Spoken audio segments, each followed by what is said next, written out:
In this tutorial, I'm going to show you how to access your personal files when connected to a remote desktop. So, let's say that there's a desktop that is running a program that you want to use, for instance, Stata. However, you don't have physical access to that device. So, a workaround is that you can use a remote desktop client to use your personal device and connect to this desktop and control it remotely. The issue that can arise is trying to open files that are on your personal device when in this remote desktop application. And that's what this video is going to help you resolve.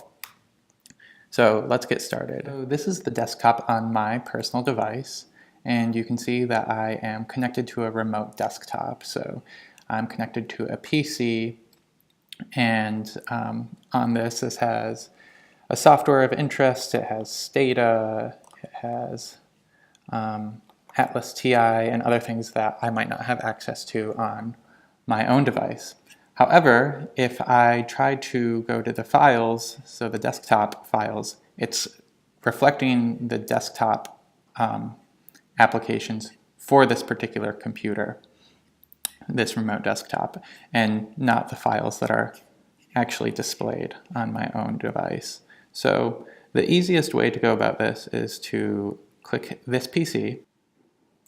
This drive is the one of the remote desktop, while this other one is the one for your own personal computer. So if I click on this and then go through a little bit of a folder maze, so this is my username.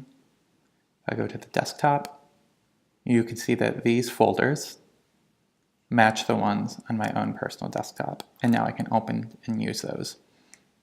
So a pretty easy fix in order to access your own personal files through a remote desktop.